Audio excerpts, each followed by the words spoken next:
لبيك اللهم لبيك لبيك لا شريك لك لبيك. ناظرین کرام السلام علیکم، میں آپ کا میزبان منیب شاہد پروگرام اللہم لبیک کے ساتھ حاضر ہوں. ناظرین کرام، ایام حج پہ گفتگو جاری ہے. آج ہم 10 ذی الحجہ کے بارے میں گفتگو کریں گے. ہمارے ساتھ موجود ہیں ڈاکٹر سمیع اللہ زبیری صاحب، آپ اسسٹنٹ پروفیسر ہیں. ان کے ساتھ موجود ہیں مولانا ابو بکر صاحب، آپ خطیب ہیں اور لیکچرر ہیں.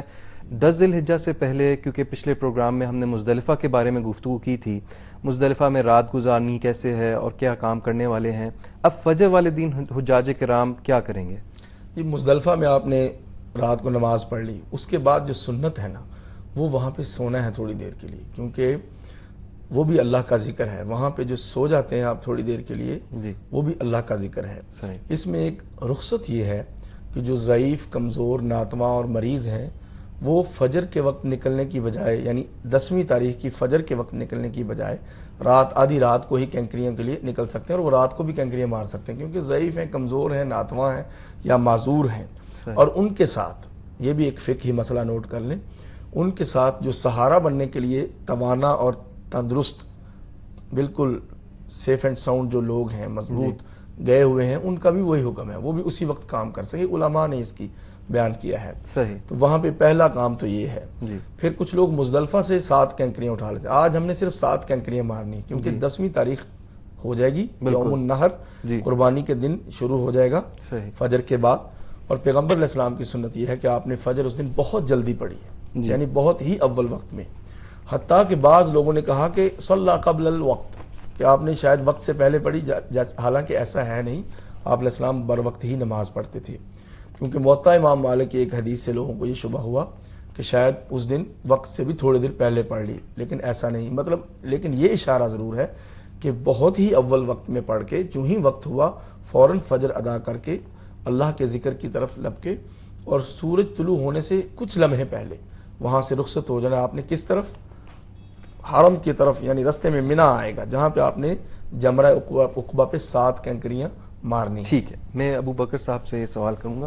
مولانا ابو بکر صاحب، 10 ذی الحجہ کو جو کام کرنے والے ہیں ان میں رمی جمرہ عقبہ ہے، آپ اس پہ روشنی ڈالیے گا.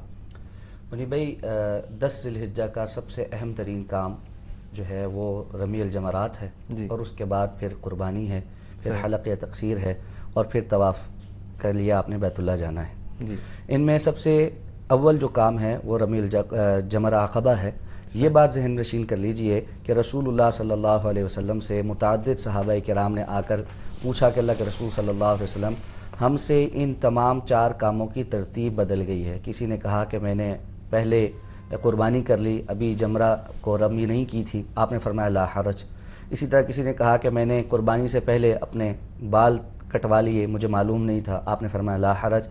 تو جمہور فقہا کا اس حوالے سے یہ موقف ہے کہ آپ ان تمام جو یوم النحر کے جو کام ہیں ان میں ترتیب کو آگے پیچھے کر سکتے ہیں. احناف جو ہیں ان کا اس معاملے میں یہ رجحان ہے کہ اس ترتیب کو رکھنا، ملحوظ خاطر رکھنا یہ واجب ہے، اور اگر کوئی اس ترتیب کے بغیر کوئی کام سر انجام دیتا ہے تو اس پر دم واجب ہو جاتا ہے. یہ احناف کا موقف ہے. تو اب آپ نے رمی الجمرہ عقبہ کے لیے جانا ہے. عقبہ والا جو جمرہ ہے یہ تیسرا جمرہ ہے، جس کو ہمارے ہاں بڑا شیطان بھی کہا جاتا ہے. عام طور پہ اردو میں جو معروف ہے، پہلا شیطان، دوسرا شیطان اور تیسرا بڑا شیطان. تو آپ نے پہلے جمرے کو چھوڑ دینا ہے، دوسرے جمرے کو چھوڑ دینا ہے، اور تیسرے پہ جا کر کنکریاں مارنی ہیں. کنکریاں مارنے کا اصول اور طریقہ یہ ہے کہ جیسے ہی آپ جمرہ کی طرف پہنچیں گے تو آپ کو ابتدا میں بہت زیادہ رش نظر آئے گا. دور سے ہی کنکریاں پھینکنے، کسی کے آگے جو موجود لوگ ہیں ان کے سروں پر لگنے سے بہتر ہے آپ تھوڑا سا جمرہ کے اگلی سمت کی طرف جائیں. آپ کو بالکل رش نہیں ملے گا. وہاں پر آرام سے کنکریاں ماریں. ہر کنکری مارتے ہوئے بسم اللہ اللہ اکبر 7 کہنا یہ مسنون ہے. رسول اللہ صلی اللہ علیہ وسلم نے اس طرح سے کنکری ماری ہے. 7 کی تعداد پوری کیجئے. اب یہ آپ کی جو ہے نا رمی مکمل ہو گئی ہے. جو لوگ کمزور اور ضعیف ہیں ان کی طرف سے نیابتاً بھی رمی کی جا سکتی ہے. صحیح. اور اس دن جو ہے ہم ایک ہی کنکریاں ماریں گے. جی ایک ہی جمرہ کو اس دن ہم جو ہے جیسا میں نے پہلے عرض کیا کہ پہلے 2 کو آپ چھوڑ دیں گے جی، اور صرف آخری جو جمرہ ہے جمرہ عقبہ صرف اس کو جو ہے آپ کنکریاں ماریں گے. باقی 3 کی جو ترتیب ہے وہ آپ نے اگلے 2 ایام یا 3 ایام کے اندر فالو کرنی ہے، جس پر ہم انشاءاللہ باقی بات. ڈاکٹر سمیع اللہ صاحب، کنکریوں کے بعد جو کام ہے وہ قربانی کا کام ہے، اس پہ ذرا روشنی ڈالیے گا کہ حجاج کرام کم از کم اور زیادہ سے زیادہ کتنی قربانی کر سکتے ہیں؟ جی قربانی کے وہی اصول ہیں جی جو دیگر ایام میں ہم عام حالات میں قربانی کے جانور کو ملحوظ خطر رکھتے ہیں، لیکن اب تو نیابت ہوتی ہے، کمپنیز اس کا حصہ لیتی ہیں، وہ اپنے ذمے لیتی ہیں. صحیح. پہلے تو آپ نے حلق کرنا ہے نا، جی پہلے آپ نے سر منڈانا ہے یا بال کٹوانے ہیں. صحیح. لیکن چونکہ بے حد رش ہے اور ایک ہی وقت میں وہ قربانی فوری طور پہ یکدم ہو نہیں سکتی، صحیح. وہ کچھ لوگ شام تک انتظار کرتے رہتے ہیں کہ ہماری قربانی ہوگی تو ہم حلق یا تقصیر کریں گے، یعنی بال کٹوائیں گے. تو جیسے شیخ نے بتایا کہ اس دن پیغمبر علیہ السلام سے ایک شخص نے کہا کہ میں نے قربانی کر لی ہے تو میں تو اب بال کٹوانے لگا ہوں یا بعد میں کٹوائیں. آپ نے فرمایا لا حرج. یعنی یہ جو 3 کام تھے، قربانی کرنا، بال کٹوانا اور کینکریاں مارنا، ان تینوں میں جو آگے پیچھے ہو گیا اس میں کوئی حرج کی بات اور گناہ کی بات نہیں ہے. تو یہ ایک ترتیب اگر آپ ذہن میں رکھیں گے تو یہ افضل ترین کام ہے، کیونکہ آپ علیہ السلام نے ایسے ہی کیا. بالکل. علیکم بسنتی و سنت الخلفاء الراشدین المہدیین، صحیح. کہ تم میری سنت کو اپنانا اور میری خلفاء کی. تو ترتیب کو ملحوظ خاطر رکھنا افضل ترین اور احوط ہے، سب سے اچھا ہے. لیکن اگر ان میں سے ترتیب آگے پیچھے ہو جائے تو لا حرج، یہ سنت کی رخصت موجود ہے. اللہ تعالی ہم سے آسانیاں چاہتے ہیں، تو حلق کروائیں پھر قربانی کر لیں. اور اگر رش ہے تو آپ قربانی تو آپ حلق کروا لیں پہلے، پھر قربانی کریں. پہلے قربانی کریں پھر حلق کروائیں، دونوں چیزیں ٹھیک. قربانی کے حوالے سے ایک یہ سوال بھی پیدا ہوتا ہے کہ جو لوگ قربانی کرنے کی استطاعت رکھتے ہی نہیں ہیں، بالکل، وہ لوگ کیا کریں؟ ثلاثۃ ایام فی الحج وسبعۃ اذا رجعتم، صحیح. تلک عشرۃ کاملہ. سورہ بقرہ میں اس کی مکمل تفصیل ہے کہ 3 روزے آپ پھر وہاں پہ رکھیں گے، 7 روزے جب وطن واپس آئیں گے اس وقت رکھیں گے، یہ 10 روزے پورے ہو جائیں گے. جو قربانی کی استطاعت نہیں رکھتا اس کے لیے یہ جائز ہے. ابو بکر صاحب، ظاہری سی بات ہے اب لوگوں نے قربانی بھی کر لی ہے، حلق اور تقصیر بھی ہو گئی ہے، اب جو اہم کرنے والے کام ہیں ان میں طواف الحج ہے. طواف الحج پہ روشنی ڈالیے گا کہ یہ کس طرح ہوگا؟ منیب بھائی، یہ بات یہاں سمجھ لیجئے کہ اب تک جو حاجی تھا اس کے اوپر احرام کی ساری پابندیاں لاگو تھیں. جب اس نے رمی الجمرہ کر لیا اور قربانی اور حلق تقصیر کر لیا تو اس کے لیے احرام کی پہلا حلت جو ہے وہ آ گئی ہے، یعنی وہ احرام کھول سکتا ہے. صحیح. اس کے لیے باقی تمام پابندیاں ختم ہو گئی ہیں سوائے ازدواجی تعلقات کی.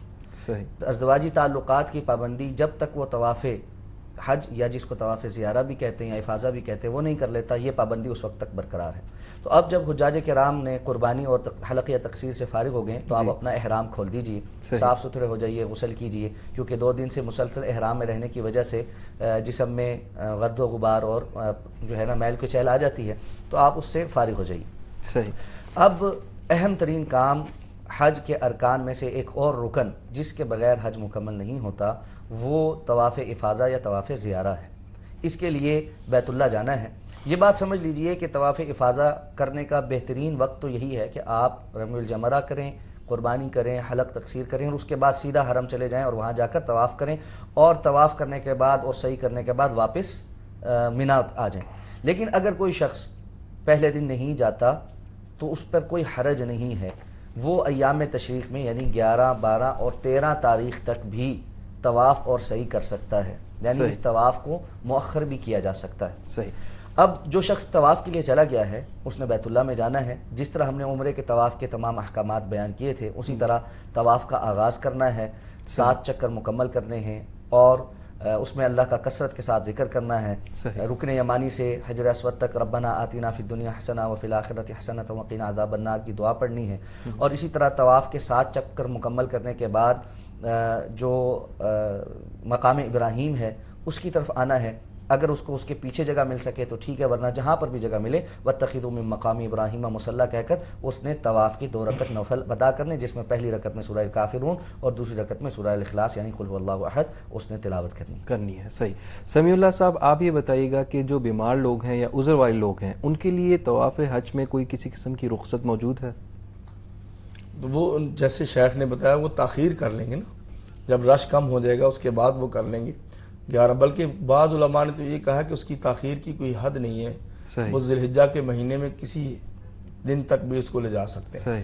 لیکن چونکہ عمل صحابہ یہی ہے کہ آپ بعد کے 2 دنوں میں تو کم از کم اس کو مکمل کریں جی. اور اسی دن بالکل جب رش بہت زیادہ ہو اور جان کا خطرہ ہو تو پھر وہاں پہ نہیں جانا چاہیے, کیونکہ یرید اللہ بکم اليسر, اللہ آپ سے آسانی کا ارادہ فرماتے ہیں. یہی قاعدہ جیسے جمرات پہ لگا تھا, جیسے مزدلفہ پہ لگا تھا, وہ یہاں پہ بھی لگے گا. صحیح. اس کو تاخیر کریں. وہ صحیح. فمن تعجل فی یومین فلا اثم علیہ. اسی وہ کے جیسے مینا کے ہے نا جی. کہ 2 دن یا تیسرے دن کو کینکریاں پہلے دن کی مس کر کے اگلے 2 دن یا اگلے 2 دن پہلے 2 دن پوری کر کے تیسرے دن کی چھوڑ سکتے ہیں. مینا کے جو قیام ہے وہاں پہ بھی یہ تحصیر موجود تھی. صحیح. تو طواف افاضہ میں بھی یہ تحصیر یعنی آسانی موجود ہے. صحیح. فَإِذَا أَفَضْتُم مِّنْ عَرَفَاتٍ فاذكروا اللَّهَ عِندَ الْمَشْعَرِ الْحَرَامِ. پہلے ہم نے بہت ذکر کیا, پھر طواف کی طرف گئے نا, تو اس لیے وہ آسانی دی ہے کہ آپ رستے میں ذکر کرتے ہوئے آ رہے ہیں, اور سارے لوگ ایک وقت میں کر بھی نہیں سکتے. ناظرین ایک وقفہ لیتے ہیں اور وقفے کے بعد پھر حاضر ہوتے ہیں. ویلکم بیک ناظرین, ہمارے ساتھ موجود ہیں ڈاکٹر سمیع اللہ زبیری صاحب اور مولانا ابو بکر صاحب. بریک سے پہلے طواف حج کے بارے میں بات ہو رہی تھی. آپ یہ بتائیے کہ اس طواف کے ساتھ کوئی سعی بھی ہوگی؟ جی وہ حج کا حصہ ہے. طواف افاضہ, جو طواف زیارت جسے کہتے ہیں. اب واپس آ گئے 10 تاریخ کو, تو آپ نے طواف کر لیا ہے, زمزم بھی پی لیا ہے, 2 رکعت بھی پڑھ لیا. اب آپ صحیح کریں صفا اور مروہ کی. صحیح. کیونکہ جب آپ نے یہ کام کرنے ہیں تو یہ ایک سٹیج مکمل ہوگی, پھر آپ نے رات مینا میں پہنچنا ہے. صحیح. ظاہر ہے کافی دیر لگ جائے گی اس میں طواف کرتے کرتے. جنہوں نے کرنا ہے وہ تو شام ہو جاتی ہے وہاں پہ, پھر آپ نے رات جو ہے نا مینا میں جا کے گزارنی ہے. صحیح. یہ صحیح ضروری ہے. لیکن جیسا کہ شیخ اشارہ فرما رہے تھے کہ حج قران کرنے والے پہ سعی واجب نہیں ہے, کیونکہ وہ اس نے ایک ہی احرام باندھا تھا صحیح. اور اس نے پہلے وہ کر لی ہے. تو یہ حج تمتع والا اور حج افراد والا جو ڈائریکٹ حج کر رہا ہے بغیر عمرے کے, صحیح. اس کے ایک تو وہ اس کے لیے صحیح ہے. جی. مگر جو حج قران کرتا ہے عمرے کے ساتھ حج ملا کے ایک احرام سے, اس کے لیے سعی واجب نہیں ہے. البتہ طواف وہ کرے گا. صحیح. اور طواف کے لیے وہی قاعدہ, چاہے اس دن 10 کو کر لے, چاہے 11 کو, چاہے 12 کو, چاہے 13 کو, صحیح. اس میں تاخیر جائز ہے. لیکن افضل کیا ہے بھلا؟ افضل وہی جو رسول اللہ صلی اللہ علیہ وسلم نے اور صحابہ نے کیا, یعنی یوم العید یوم النحر کو طواف کرنا افضل ترین ہے. اور لیکن چونکہ شدید رش ہوتا ہے, اس لیے شدید رش میں علماء کہتے ہیں افضل یہ ہے کہ آپ لوگوں کے لیے آسانی کریں, چھوڑ دیں, اگلے دن پہ چلے جائیں. ابو بکر صاحب میں آپ کی طرف آؤں گا, کیونکہ مینا میں ایام گزارنے کی بات ہو رہی ہے, تو مبیت فی المینا یعنی کہ رات مینا میں گزارنی کیسے ہوگی اور اس کے متعلق کیا احکامات ہیں؟ جی منیب صاحب, یہ اہم ترین معاملہ ہے. اب جب آپ کی طواف اور سعی مکمل ہو گئی تو آپ کو اگلی جو 2 راتیں ہیں یا 3 راتیں مینا کے اندر گزارنی ہیں, اور جمہور علماء اور فقہاء کے نزدیک یہ بھی ضروری ہے. اور اگر کوئی شخص بغیر کسی عذر کے اس کو چھوڑتا ہے تو اس پر دم ہے. بعض علماء نے اس میں رخصت دی ہے, لیکن جمہور کا جو موقف ہے وہ یہی ہے کہ مینا کے اندر رات گزارنا, یا رات کا کچھ پہر کم از کم, جس میں وہ کہتے ہیں کہ 3 پہروں میں سے 1 پہر کم از کم رات کا وہ آپ کا مینا کے اندر ضرور ہونا چاہیے. تو ایسے میں جو لوگ طواف اور سعی کے لیے گئے ہیں, تو جیسے ڈاکٹر صاحب بیان کر رہے تھے کہ ان کو طواف اور سعی کرتے کیونکہ رش ہوگا, وقت لگ جائے گا. ایسے میں یہ بات سمجھ لیجئے, جو لوگ مینا سے تاخیر کے ساتھ نکلے اور عمرے کے لیے طواف کے لیے آئے, انہیں اس بات کا ضرور لحاظ رکھنا چاہیے کہ وہ کم از کم اس وقت مینا سے نکل آئیں کہ جس میں یہ یقینی ہو کہ وہ رات کا 1 پہر واپس آ کر مینا کے اندر گزار سکتے ہیں. اگر ان کو پہلے ہی مینا میں تاخیر ہو چکی ہے تو پھر وہ اس رخصت سے فائدہ اٹھائیں کہ جو طواف ہے اور سعی ہے وہ اگلے دن یا اس سے اگلے دن بھی ہو سکتی ہے, یعنی 11, 12 یا 13 میں سے کسی دن وہ کر لیں, لیکن مبیت فی البنا نہ چھوڑیں. تو اس بات کا اہتمام کر کے, اس کا خیال کر کے پھر وہ اپنے اعمال شروع کریں. اچھا یہاں یہ بھی بیان کر دوں, علماء نے یہ بھی کہا ہے, ایک شخص نے حرم پہنچ کر طواف کر لیا, اب اس کو پتہ چلا کہ تاخیر بہت ہو گئی, اگر میں صحیح کروں گا تو میری رات یہیں گزر جائے گی, تو اس کے لیے یہ جائز ہے کہ وہ واپس چلا جائے, جا کر مینا میں رات گزارے, اگلے دن آ کر صحیح کر لے. یعنی طواف کو اور صحیح کو فوراً کرنا ضروری نہیں ہے, یعنی 1 دن کا بیچ میں گیپ ڈال سکتا ہے, یہ جائز ہے, درست ہے. اس لیے یہاں کیونکہ وہ عذر ہے اس کا, اس نے واپس مینا پہنچنا تھا, وہ مینا واپس پہنچے, رات وہاں گزارے, اور اس کے بعد جو ہے دوبارہ حرم اگلے دن چلا جائے اور وہاں جا کر جو ہے پھر اپنی صحیح مکمل کر لے. تو یہ مبیت فی المینا ہے, مینا کے اندر اپنے خیمے میں رات گزارنا, اور وہاں پر جب آپ پہنچیں گے تو اسی طرح مینا کے اندر اپنی جگہ پر آرام کریں، صحیح۔ راتوں کو کوشش کریں کہ آپ کچھ سو جائیں، اس لیے کہ دن کے اوقات میں آج آپ نے بہت سارے کام کیے ہیں۔ دیکھیں یہ جو یوم النحر ہے یہ بہت زیادہ امور کو ساتھ لیے ہوئے تھا، اسی لیے 2 راتیں بہت اہم ہیں آرام کے حوالے سے۔ مزدلفہ کی رات جب آپ مزدلفہ پہنچے، کیونکہ اگلے دن آپ نے بہت سے کام سر انجام دینے ہیں، جی رمی الجمرہ ہے، قربانی ہے، حلق تقصیر ہے، طواف ہے، سعی ہے، واپس مینا پہنچنا ہے، اس میں بہت جو ہے آپ کی قوت صرف ہوتی ہے، جی آپ کو سٹیمنا چاہیے، اس لیے ضروری ہے کہ آپ مزدلفہ کی رات کو صحیح طریقے سے آرام کریں۔ اسی طرح جب آپ پورا دن آج ایک ایکٹیویٹی میں رہیں، اب آپ تھک چکے ہوں گے تو ضروری ہے کہ مینا پہنچ کر پھر آرام کریں۔ صحیح۔ تو یہ راتیں 2 آرام کے حوالے سے بھی اہم ترین ہیں۔ اچھا یہاں پر یہ بات ضرور سمجھ لیجئے، بعض لوگ یہ سمجھتے ہیں کہ پیدل ہی یہ سارے کام کرنا زیادہ افضل ہے، صحیح۔ عرفہ بھی پیدل پہنچنا ہے، مینا مزدلفہ بھی پیدل آنا ہے، پھر مینا بھی پیدل پہنچنا ہے، پھر مینا سے حرم بھی پیدل جانا ہے، حرم سے سعی طواف وغیرہ کر کے پھر واپس پیدل پہنچنا ہے۔ اگر آپ یہ سب پیدل کرتے ہیں نا، یہ 40-50 کلومیٹر سے زیادہ انسان کی مسافت بن جاتی ہے، اور عام طور پہ چونکہ ہم اب اتنا چلنے کے عادی نہیں ہوتے تو پھر صحت کی خرابی، اور اگلے جو 3 دن حج کے باقی رہ گئے اس میں کسی عمل کے لیے جو ہے نا سٹیمنا باقی نہیں رہتا، بسا اوقات تو بعض لوگوں کو ہاسپٹلائز بھی ہونا پڑتا ہے۔ اس لیے یہ بات سمجھ لیجئے، اللہ رب العزت کو انسان کی مشقت نہیں چاہیے۔ رسول اللہ صلی اللہ علیہ وسلم نے ایک بزرگ شخص کو دیکھا جو اپنے دونوں بیٹوں کے کندھوں پر ہاتھ رکھے ہوئے گھسٹ گھسٹ کر پاؤں رکھ کر چلا رہے تھے، اور جو ہے نا احرام باندھا ہوا تھا اور حج کے مناسک کے لیے چل رہے تھے۔ آپ نے پوچھا کہ ان کو کیا ہوا؟ بتایا گیا کہ جی انہوں نے نظر مانی ہے کہ یہ سارا حج پیدل کریں گے، سواری پہ سوار نہیں ہوں گے۔ آپ صلی اللہ علیہ وسلم نے فرمایا ان کو بتاؤ کہ اللہ تعالیٰ کو آپ کی مشقت سے کچھ نہیں لینا دینا، اللہ تعالیٰ نے آپ کو مشکل میں ڈال کر کچھ نہیں لینا، اس لیے سواری پر سوار بھی ہوں اور آسانی بھی لیں۔ اسی طرح ایک خاتون نے یہ نظر مانی تھی کہ میں کہیں چھاؤں میں نہیں بیٹھوں گی، آپ نے اس کو بھی کہا کہ اللہ تمہاری مشقت سے کچھ نہیں لینا دینا، چھاؤں میں بیٹھو، پانی پیو اور آسانی کے ساتھ حج کرو۔ تو اگر آپ کو سواری میسر آتی ہے، اسی طرح انتظام موجود ہے، جس طرح اب مینا مزدلفہ اور عرفہ کے درمیان ٹرین بھی چلتی ہے، آپ کو اس کا ٹکٹ میسر ہے، یا آپ کے ٹور آپریٹر نے گاڑیوں کا انتظام کیا، آپ ضرور گاڑی پہ بیٹھیں، سواری پہ کریں۔ بلکہ یہ اقرب الی السنہ ہے کہ رسول اللہ صلی اللہ علیہ وسلم نے اونٹنی پہ بیٹھ کر یہ مناسک ادا کیے ہیں۔ صحیح۔ اس لیے اگر کسی کو یہ آسانی میسر ہے وہ آسانی لے، اپنے لیے مشکل نہ بنائے۔ صحیح۔ سمیع اللہ صاحب، انتظامات کے حوالے سے آپ نے بات کی، اس پہ مزید روشنی ڈالیے گا کہ وہاں پہ کیا انتظامات کیے جاتے ہیں؟ مسئلہ یہ ہوتا ہے کہ صفائی ستھرائی ہم خود خراب کر دیتے ہیں، انہوں نے تو صاف رکھا ہوا ہے۔ اب لاکھوں لوگ ہیں ایک میدان میں، صرف 3 دن کے لیے اس بستی کو سجانے کے لیے آتے ہیں، تقریباً 10 لاکھ تو خیمے ہیں جس میں 30 35 لوگ ہیں۔ پھر بعض لوگ جو ہے نا وہ کہتے ہیں چلیں جی اب تھوڑا سا ہم جو ہے نا کوئی ایسا کام کر لیں، سلنڈر ساتھ، اب تو وہ رکھنے نہیں دیتے، آگ لگ جاتی تھی، اب تو انہوں نے فائر پروف خیمے بنائے ہیں۔ صفائی ستھرائی کا خصوصی خیال رکھیں، کیونکہ نبی کریم صلی اللہ علیہ وسلم نے فرمایا اتقوا اللاعنین، صحیح، 2 لعنت کرنے والی چیزوں سے بچ کے رہو۔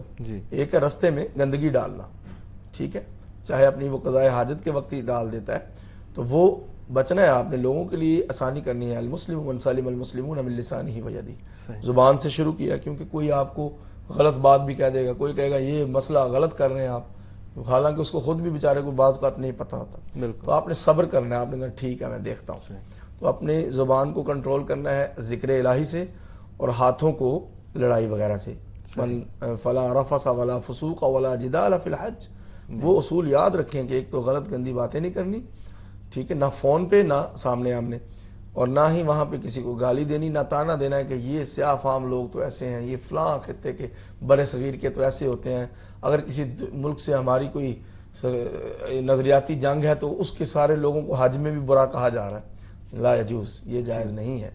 وہ العباد کلہم اخوہ، ساری دنیا کے لوگ وہاں پہ بھائی بھائی بن گئے، انما المؤمنون اخوہ، تو مبالغہ ہے کہ اخوت میں سب ایک ہیں وہاں پہ۔ تو انتظامی امور میں ہم نے انتظامیہ کا ساتھ دینا ہے، یا اطیعوا اللہ و اطیعوا الرسول و اولی الامر منکم، یہ آیت ہے نا سورہ نساء میں کہ اللہ کی بھی اطاعت کرنی، اللہ کے رسول کی بھی، اور ارباب اختیار کو بھی جائز کاموں میں ان کی بھی اطاعت کرنی ہے، ان کے نظام کو خراب کرنے کی کوشش نہیں کرنی۔ ڈاکٹر سمیع اللہ زبیری صاحب، مولانا ابو بکر صاحب، آپ دونوں کا بہت بہت شکریہ۔ ناظرین کرام، آج ہم نے 10 ذی الحجہ کے بارے میں گفتگو کی، امید ہے کہ آپ ہمارے مہمانوں کی گفتگو سے مستفید ہوئے ہوں گے۔ میں آپ کا میزبان منیب شاہد پروگرام اللہم لبیک کے ساتھ اجازت مانگتا ہوں۔ اللہ نگہبان۔